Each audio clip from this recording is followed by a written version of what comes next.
दोस्तों आप सभी का बहुत बहुत स्वागत है हमारे चैनल में। इस वीडियो के अंदर अभी हम लोग लूसेंट सामान्य ज्ञान इससे रिलेटेड जो है इम्पोर्टेंट 40+ क्वेश्चन जो है इस वीडियो में देखने वाले हैं, जो कि आपके आने वाले एग्जाम से railway, group D, SSC, UP police, लेखपाल और आने वाले सभी प्रतियोगिता परीक्षा के लिए काफ़ी इम्पोर्टेंट है। तो दोस्तों आप इस वीडियो को बहुत ध्यान से लास्ट तक देखिए। चैनल पर नया है तो चैनल को सब्सक्राइब कर बेल आइकन यानी जो घंटी का निशान है इसे ज़रूर से ऑन कर दें, ठीक है। और ये टोटल जो 40+ क्वेश्चन है, आप इनमें से कितने क्वेश्चन जो है सही कर पाते हैं, अपना स्कोर जो है कमेंट बॉक्स में ज़रूर बताएं। तो चलिए शुरू करते हैं। देखिए यहाँ पर हमारा पहला क्वेश्चन दिया गया है, भारतीय राष्ट्रीय कांग्रेस के हरिपुरा अधिवेशन की अध्यक्षता निम्नलिखित में से किसने की थी। तो देखिए भारतीय राष्ट्रीय कांग्रेस के हरिपुरा अधिवेशन की बात करें तो ये 1938 में हुआ था और इसकी अध्यक्षता जो है ये सुभाष चंद्र बोस ने किया था, ठीक है। करेक्ट आंसर सी हो जाएगा। इसके अलावा यदि हम बात करें चित्तरंजन दास की, तो चित्तरंजन दास ने भारतीय राष्ट्रीय कांग्रेस के 1922 में जो गया अधिवेशन हुआ था इसकी अध्यक्षता किया था। दादा भाई नौरोजी की बात करें तो दादा भाई नौरोजी ने भारतीय राष्ट्रीय कांग्रेस के दूसरे अधिवेशन जो कि 1886 में हुआ था, 1886 में हुआ था, और 22वां अधिवेशन जो कि कोलकाता में 1906 में हुआ था, 1906 में इन दोनों अधिवेशन की अध्यक्षता जो है ये दादा भाई नौरोजी ने किया था। जवाहरलाल नेहरू की बात करें तो जवाहरलाल नेहरू ने लाहौर अधिवेशन 1929 की अध्यक्षता की थी, ठीक है, आपको याद रखना है। इसके अलावा भारतीय राष्ट्रीय कांग्रेस से रिलेटेड जो क्वेश्चन एग्जाम में पूछे जाते हैं वो यहाँ पर हमने लिख रखे हैं। तो देखिए भारतीय राष्ट्रीय कांग्रेस की स्थापना कब हुई थी, तो 28 दिसंबर 1885 को संस्थापक एओ ह्यूम के द्वारा, प्रथम अध्यक्ष WC बनर्जी। भारतीय राष्ट्रीय कांग्रेस की स्थापना स्थान मतलब कहाँ पर इसकी स्थापना हुई थी, तो बम्बे के गोकुलदास तेजपाल संस्कृत कॉलेज भवन में, ठीक है। भारतीय राष्ट्रीय कांग्रेस की स्थापना किस स्थान पर हुई थी, तो बम्बे के गोकुलदास तेजपाल संस्कृत कॉलेज भवन में हुई थी, आपको याद रखना है। भारतीय राष्ट्रीय कांग्रेस की स्थापना हुई उस समय तत्कालीन गवर्नर कौन थे, तो लॉर्ड डफरिन, ठीक है। भारतीय राष्ट्रीय कांग्रेस की स्थापना हुई तो उस समय तत्कालीन गवर्नर कौन थे, लॉर्ड डफरिन थे। कांग्रेस को भारतीय राष्ट्रीय कांग्रेस नाम किसने दिया, दादा भाई नौरोजी ने दिया। भारतीय राष्ट्रीय कांग्रेस के प्रथम अध्यक्ष ब्योमेश चंद्र बनर्जी, ये तो हमने अभी बताया कि WC बनर्जी भारतीय राष्ट्रीय कांग्रेस के प्रथम अध्यक्ष थे। भारतीय राष्ट्रीय कांग्रेस की प्रथम महिला अध्यक्ष श्री एनी बेसेंट, ठीक है, प्रथम महिला अध्यक्ष एनी बेसेंट थी, ठीक है। और भारतीय पूछा जाए कि प्रथम भारतीय महिला अध्यक्ष भारतीय राष्ट्रीय कांग्रेस की, तो सरोजनी नायडू। इन दोनों में आपको कंफ्यूज नहीं होना है। भारतीय राष्ट्रीय कांग्रेस का प्रथम मुस्लिम अध्यक्ष कौन था, तो बदरुद्दीन तैयब जी मुस्लिम अध्यक्ष थे, प्रथम मुस्लिम अध्यक्ष थे। भारतीय राष्ट्रीय कांग्रेस के प्रथम गैर हिंदू अध्यक्ष दादा भाई नौरोजी, प्रथम गैर हिंदू अध्यक्ष थे। भारतीय राष्ट्रीय कांग्रेस के प्रथम अंग्रेज अध्यक्ष जॉर्ज यूले। गांधी जी ने भारतीय राष्ट्रीय कांग्रेस की अध्यक्षता कब की थी, तो ये बेलगांव अधिवेशन भारतीय राष्ट्रीय कांग्रेस को 1924 में किया था।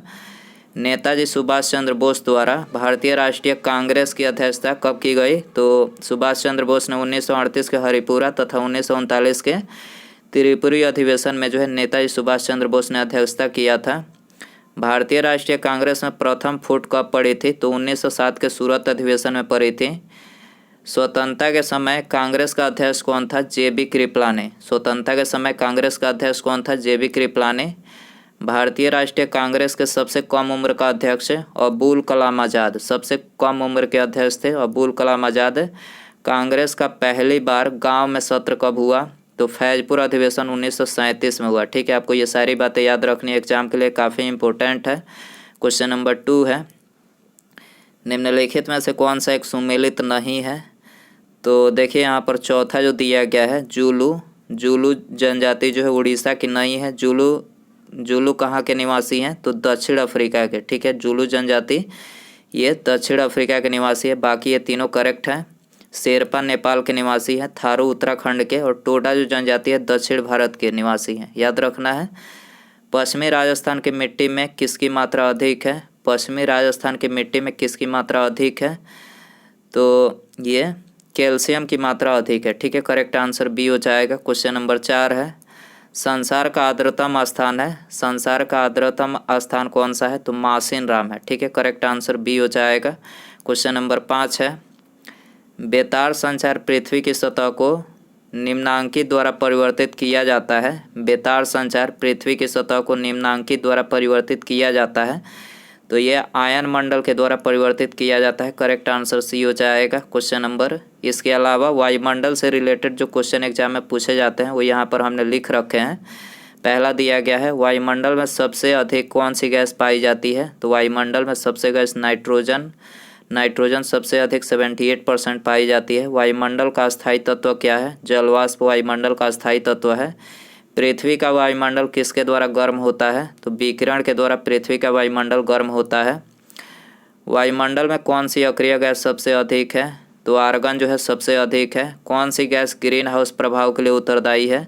तो कार्बन डाइऑक्साइड यानी CO2 जो गैस है ये ग्रीन हाउस प्रभाव के लिए जो है उत्तरदायी है। सूर्य की तीव्र किरणों से झुलसने में कौन सी गैस हमारी रक्षा करती है? सूर्य की तीव्र किरणों से झुलसने में कौन सी गैस हमारी रक्षा करती है? तो ओजोन जो है रक्षा करती है। भूपृष्ठ से परिवर्तित और रक्त विकिरण के अवशोषण द्वारा भूवायुमंडल में तापन वृद्धि की क्रिया को क्या कहते हैं? तो ग्रीन हाउस प्रभाव। ठीक है, भूपृष्ठ से परिवर्तित और रक्त विकिरण के अवशोषण द्वारा भूवायुमंडल में तापमान वृद्धि की क्रिया को क्या कहते हैं? तो ग्रीन हाउस प्रभाव कहते हैं। क्षोभ मंडल की धरातल से औसत ऊंचाई कितनी है? 14 किलोमीटर। क्षोभ मंडल की धरातल से औसत ऊंचाई कितनी है? 14 किलोमीटर है। किस मंडल को संवहन मंडल भी कहा जाता है? किस मंडल को संवहन मंडल भी कहा जाता है? क्षोभ मंडल को कहा जाता है। पृथ्वी के वायुमंडल का सबसे अधिक घनत्व कहाँ होता है? क्षोभ मंडल में होता है। वायुमंडल में दैनिक मौसम परिवर्तन किसके कारण होता है? क्षोभ मंडल के कारण होता है। वायुमंडल में दैनिक मौसम परिवर्तन किसके कारण होता है? क्षोभ मंडल के कारण होता है। ओजोन परत कहाँ स्थित है? समताप मंडल में। ओजोन परत कहाँ है? समताप मंडल में है। समताप मंडल में ओजोन परत का क्या कार्य है? तो इसका कार्य है भूतल पर पराबैंगनी विकिरण को रोकना। ठीक है, समताप मंडल में ओजोन परत का क्या कार्य है? तो भूतल पर मतलब सूर्य से आने वाली जितने भी पराबैंगनी किरणें होती है उसको धरातल पर आने से रोकना इसका कार्य है। दीर्घ रेडियो तरंग पृथ्वी के किस भाग में परिवर्तित होती है? तो पृथ्वी के आयन मंडल में परिवर्तित होती है। वायुमंडल में कौन सा रसायन ओजोन स्तर के अवक्षय का कारण है? तो क्लोरोफ्लोरोकार्बन यानी CFC गैस कारण है। वायुमंडल के किस भाग में जलवाष्प की मात्रा का 90% भाग विद्यमान रहता है? तो क्षोभ मंडल में। वायुमंडल के किस भाग में जलवाष्प की मात्रा का 90% भाग विद्यमान रहता है? क्षोभ मंडल में रहता है। वायुमंडल का कौन सा भाग रसायन मंडल का एक भाग है? तो ओजोन मंडल। वायुमंडल का कौन सा भाग रसायन मंडल का एक भाग है? तो ओजोन मंडल है। हवाई जहाज उड़ने के लिए कौन सा मंडल उपयुक्त है? तो समताप मंडल। हवाई जहाज उड़ने के लिए कौन सा मंडल उपयुक्त है? तो समताप मंडल। ठीक है, वायुमंडल की निचली परत क्या कहलाती है? क्षोभ मंडल। ठीक है, वायुमंडल की जो निचली परत है उसको क्या बोला जाता है? क्षोभ मंडल बोला जाता है। ठीक है, अगला क्वेश्चन है, निम्नलिखित में से कौन सा बांध नर्मदा पर नहीं है? तो बाण सागर जो है नर्मदा पर नहीं है। नर्मदा पर नहीं है बाण सागर। ठीक है, बाण सागर नर्मदा पर नहीं है। आंसर हो जाएगा डी। बाण सागर की बात करें तो ये सोन नदी पर है। याद रखना है आपको, सोन नदी पर है बाण सागर। निम्नलिखित में से कौन सा स्रोत अमेरिका के संविधान से नहीं लिया गया है? तो करेक्ट आंसर डी हो जाएगा। ये एकल नागरिकता जो है अमेरिका के संविधान से नहीं लिया गया है। बाकी ये तीनों मूल अधिकार, उपराष्ट्रपति का पद, राष्ट्रपति पर महाभियोग, ये तीनों अधिकार जो है ये अमेरिका से लिया गया है भारतीय संविधान में। एकल नागरिकता की बात करें तो एकल नागरिकता जो है ये ब्रिटेन के संविधान से लिया गया है। भारतीय संविधान में एकल नागरिकता ब्रिटेन के संविधान से लिया गया है। क्वेश्चन नंबर 8 है, संसार का सर्वाधिक जनसंख्या घनत्व वाला मरुस्थल है? तो सर्वाधिक जनसंख्या घनत्व वाला मरुस्थल है थार। ठीक है, थार जो है सर्वाधिक जनसंख्या घनत्व वाला मरुस्थल है। करेक्ट आंसर सी हो जाएगा। इसके अलावा विश्व के कुछ मरुस्थलों से संबंधित प्रश्न यहाँ पर हमने लिख रखे हैं जो एग्जाम में बार बार पूछे जाते हैं। तो देखिए, पहला दिया गया है, संसार का सबसे बड़ा मरुस्थल कौन सा है? तो सहारा। ठीक है, सहारा जो है संसार का सबसे बड़ा मरुस्थल है। नूबियन मरुभूमि कहाँ स्थित है? सूडान में है। कालाहारी मरुस्थल किस देश में स्थित है? तो बोत्सवाना में है। विश्व का सबसे बड़ा शीत मरुस्थल कौन सा है? गोबी विश्व का सबसे बड़ा शीत मरुस्थल है। विश्व का सबसे शुष्क मरुस्थल कौन सा है? अटकामा। अटकामा विश्व का सबसे शुष्क मरुस्थल है। सहारा मरुस्थल कहाँ है? उत्तरी अफ्रीका में। ठीक है, सहारा मरुस्थल कहाँ है? उत्तरी अफ्रीका में। दक्षिण एशिया का सबसे बड़ा मरुस्थल कौन सा है? थार। गोबी मरुस्थल कहाँ पर है? मंगोलिया में है। मरुद्वीप किससे संबंधित है? रेगिस्तान से। पेटगोनिया मरुस्थल किस देश में है? अर्जेंटीना में है। रूब अल खाली क्या है? रूब अल खाली क्या है? सऊदी अरब का एक मरुस्थल है। अल्जीरिया किस मरुस्थल में स्थित है? सहारा में है। विश्व का मरुस्थल विहीन महाद्वीप कौन सा है? यूरोप। विश्व का मरुस्थल विहीन महाद्वीप कौन सा है? यूरोप है। अलगेजीरा रेगिस्तान किस देश में है? सूडान में है। विश्व के शीत मरुस्थलों को किस नाम से जाना जाता है? टुंड्रा के नाम से जाना जाता है। आपको याद रखना है। क्वेश्चन नंबर 9 है, संविधान के किस अनुच्छेद में यह व्यवस्था की गई है कि प्रत्येक राज्य शिक्षा के प्राथमिक स्तर पर मातृभाषा में शिक्षा की पर्याप्त सुविधाओं की व्यवस्था करने का प्रयास करेगा? तो ये कौन से अनुच्छेद में दिया गया है? अनुच्छेद 350 क में। ठीक है, आपको याद रखना है, अनुच्छेद 350 क में यह व्यवस्था की गई है कि प्रत्येक राज्य शिक्षा के प्राथमिक जो स्तर है वो मातृभाषा में शिक्षा प्राप्त करने की सुविधा करने का प्रयास करेगा। आपको याद रखना है। क्वेश्चन नंबर 10 है, 1 ग्राम ईंधन के जलने से मुक्त ऊष्मा को क्या कहा जाता है? 1 ग्राम ईंधन के जलने से मुक्त ऊष्मा को क्या कहा जाता है? तो इसको जो है ऊष्मीय मान कहा जाता है। ठीक है, आंसर हो जाएगा डी। दोस्तों, यदि आपको वीडियो पसंद आ रहा है तो प्लीज़ वीडियो को लाइक करें और अपने दोस्तों में शेयर करें, और चैनल पर नया है तो चैनल को सब्सक्राइब करके बेल आइकन यानी जो घंटे का निशान है इसे ऑन कर दें। ठीक है, सब्सक्राइब करने के बाद बेल आइकन ऑन करने से फ़ायदा ये होगा, जब भी मैं कोई न्यू वीडियो अपलोड करूँगा उसका नोटिफिकेशन जो है आपको टाइम टू टाइम मिल सकेगा। ठीक है, तो सब्सक्राइब करने के बाद बेल आइकन ऑन रखें। अगला क्वेश्चन है, क्वेश्चन नंबर 11, टेफ्लॉन निम्नलिखित में से किस एकलक का बहुलक है? टेफ्लॉन जो है किस एकलक का बहुलक है? तो ये टेट्राफ्लोरोएथिलीन। ठीक है, टेट्राफ्लोरोएथिलीन का बहुलक है। करेक्ट आंसर बी हो जाएगा। क्वेश्चन नंबर 12 है, किस अम्ल का उपयोग सीसा संचायक बैटरी में किया जाता है? तो सीसा संचायक बैटरी में जो है सल्फ्यूरिक अम्ल का उपयोग किया जाता है। करेक्ट आंसर ये हो जाएगा। क्वेश्चन नंबर 13 है, बरसात के दिनों में चमड़े पर उगने वाला कवक होता है। बरसात के दिनों में चमड़े पर उगने वाला कवक कौन सा होता है? पेनिसिलियम होता है। ठीक है, करेक्ट आंसर सी हो जाएगा। क्वेश्चन नंबर 14 है, किण्वन प्रक्रिया द्वारा उत्पादित पहला विटामिन कौन सा है? तो विटामिन सी है। किण्वन प्रक्रिया द्वारा उत्पादित पहला विटामिन कौन सा है? विटामिन सी है। करेक्ट आंसर ये हो जाएगा। रासायनिक रूप से सूखी बर्फ है, तो रासायनिक रूप से सूखी बर्फ जो है ये ठोस कार्बन डाइऑक्साइड है। करेक्ट आंसर डी हो जाएगा। दांत पर जमी परतें बनी रहती है, दांत पर जमी परतें बनी रहती हैं, तो ये भोजन के कण, थूक, मुख अम्ल और बैक्टीरिया से बनी रहती हैं। याद रखना है, भोजन के कण, थूक, मुख अम्ल और बैक्टीरिया से बनी रहती है। डी आंसर हो जाएगा। स्वर्णकारों द्वारा प्रयोग में आने वाला एक्वारेजिया निम्नलिखित को मिलाकर बनाया जाता है। स्वर्णकारों द्वारा प्रयोग में आने वाला एक्वारेजिया किसको मिलाकर बनाया जाता है? तो ये नाइट्रिक अम्ल तथा हाइड्रोक्लोरिक अम्ल को जो है मिलाकर बनाया जाता है। करेक्ट आंसर बी हो जाएगा। विद्युत उपकरणों में अर्थ का उपयोग होता है। अर्थ यानी अर्थिंग, जिसको हम आम भाषा में हमारे यहाँ अर्थिंग बोला जाता है। तो अर्थिंग का उपयोग किस लिए होता है? सुरक्षा के लिए। ठीक है, सी आंसर हो जाएगा। किस पेड़ को काटने पर खून निकलता है? किस पेड़ को काटने पर खून निकलता है? तो ब्लड वुड ट्री। ठीक है, ब्लड वुड ट्री को काटने से क्या होता है? खून निकलता है। आंसर हो जाएगा डी। क्वेश्चन नंबर 20 है, रॉकेट किस सिद्धांत पर कार्य करता है? Very important question. रॉकेट जो है किस सिद्धांत पर कार्य करता है? तो न्यूटन का तृतीय नियम पर। ठीक है, न्यूटन का तृतीय नियम पर कार्य करता है। ये आंसर हो जाएगा। हाइड्रोजन से भरा रबड़ का गुब्बारा वायु में ऊपर जाकर फट जाता है, क्योंकि, तो देखिए ऊपर जाकर फट जाता है क्योंकि वायु दाब जो है ऊपर घट जाता है, इसी कारण से जो है फट जाता है गुब्बारा। डी आंसर हो जाएगा। किस राज्य को पहले नेफा के रूप में जाना जाता था? नेफा के रूप में किस राज्य को पहले जाना जाता था? तो ये अरुणाचल प्रदेश को जाना जाता था। करेक्ट आंसर सी हो जाएगा। लुफ्थहान्सा किस देश की विमान सेवा है? लुफ्थहान्सा किस देश की विमान सेवा है? तो ये जर्मनी की विमान सेवा है। करेक्ट आंसर बी हो जाएगा। किसकी मृत्यु के बाद शहीद दिवस मनाया जाता है? वेरी इंपॉर्टेंट क्वेश्चन, बहुत बार पूछा गया प्रश्न है। किसकी मृत्यु के बाद जो है शहीद दिवस मनाया जाता है? तो ये महात्मा गांधी जी की मृत्यु के बाद जो है शहीद दिवस मनाया जाता है। बी आंसर हो जाएगा।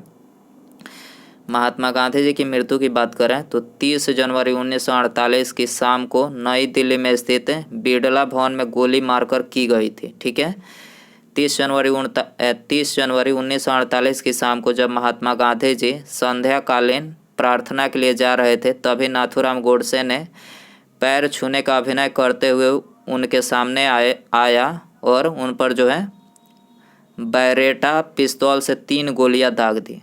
ठीक है, और उनकी जो है स्पॉट पर ही मौत हो गई। तो यही मतलब आपको पता होना चाहिए कि कैसे उनकी मृत्यु हुई थी। तो नाथूराम गोडसे ने जो है गोली मारी थी पैर छूने का मतलब अभिनय करते हुए, पैर छूने का मतलब दिखावा करते हुए जो उन पर बैरेटा पिस्तौल की 3 गोलियां दाग दी और जिनसे उनकी मृत्यु वहीं पर हो गई। ठीक है, अगला क्वेश्चन देखिए, क्वेश्चन नंबर 25 है। 1940 में मुस्लिम लीग के अधिवेशन में पाकिस्तान के सृजन का प्रस्ताव किसने रखा था? 1940 में मुस्लिम लीग के अधिवेशन में पाकिस्तान के सृजन का प्रस्ताव किसने रखा था? तो खलीकुज्जम ने रखा था। डी आंसर हो जाएगा। क्वेश्चन नंबर 26 है। वर्ण व्यवस्था जाति व्यवस्था में कब परिणत हुई? वर्ण व्यवस्था जाति व्यवस्था में कब परिणत हुई? तो ये हुई उत्तर वैदिक काल में। ठीक है, करेक्ट आंसर सी हो जाएगा। महाभारत में सर्वप्रथम भागवत धर्म का उल्लेख किस पर्व में किया गया है? महाभारत में सर्वप्रथम भागवत धर्म का उल्लेख किस पर्व में किया गया है? तो ये भीष्म पर्व में किया गया है। ठीक है, सी आंसर हो जाएगा। क्वेश्चन नंबर 28 है। प्राचीन श्रावस्ती का नगर विन्यास किस आकृति का है? प्राचीन श्रावस्ती का नगर विन्यास किस आकृति का है? तो ये अर्धचंद्राकार आकृति का है। बी आंसर हो जाएगा। 13वीं सदी में बख्तियार खिलजी ने बंगाल के किस राजा को पराजित किया? 13वीं सदी में बख्तियार खिलजी ने बंगाल के किस राजा को पराजित किया? लक्ष्मण सेन को पराजित किया। बी आंसर हो जाएगा। विजयनगर के किस शासक ने चीन के सम्राट के पास अपना राजदूत भेजा? तो बुका प्रथम ने। ठीक है, बुका प्रथम ने जो है विजयनगर का शासक था और इसने जो है चीन के सम्राट के पास जो अपना राजदूत भेजा। आंसर हो जाएगा बी। घूमर कहाँ का लोक नृत्य है? घूमर जो है कहाँ का लोक नृत्य है?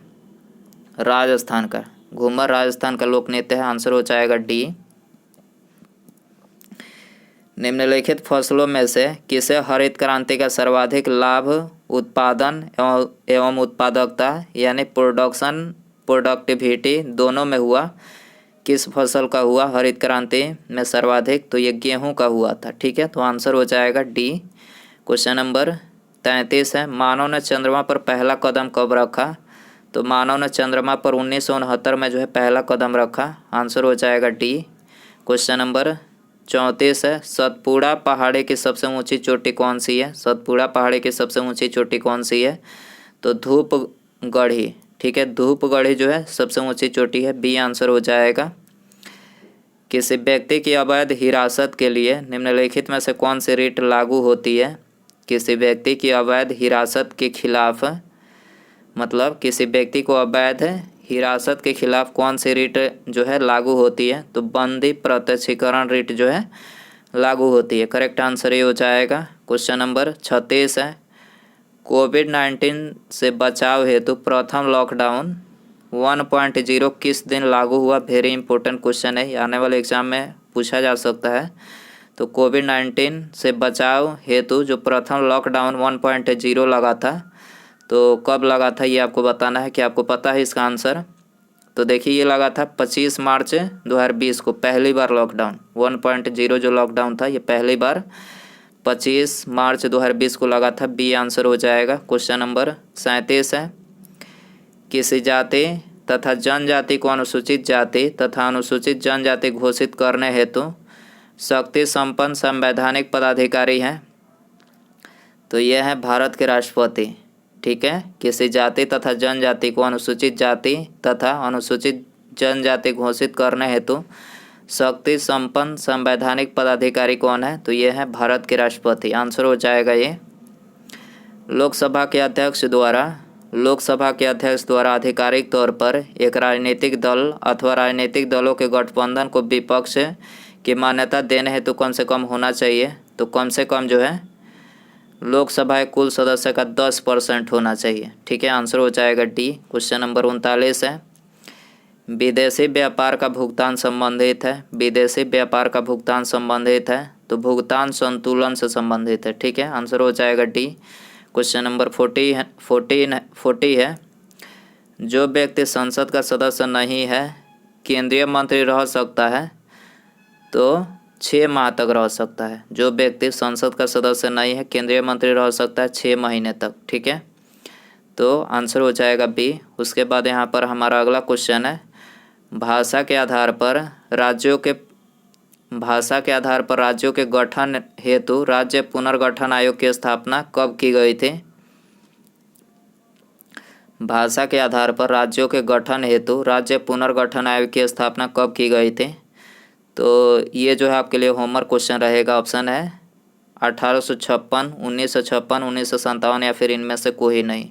सही आंसर यदि आपको पता हो तो कमेंट में ज़रूर बताएं। और आप इन 41 प्लस क्वेश्चन में से जो है कितने क्वेश्चन सही कर पाएँ अपना स्कोर कमेंट बॉक्स में ज़रूर बताएं। और वीडियो पसंद आया रहेगा तो प्लीज़ वीडियो को लाइक कीजिएगा, अपने दोस्तों में शेयर कीजिएगा और चैनल पर आया है तो चैनल को सब्सक्राइब करके बेल आइकन यानी जो घंटे का निशान है इसे ज़रूर सेंड कर दें। ठीक है, मिलते हैं अगले वीडियो में। नमस्कार, जय हिंद, जय भारत।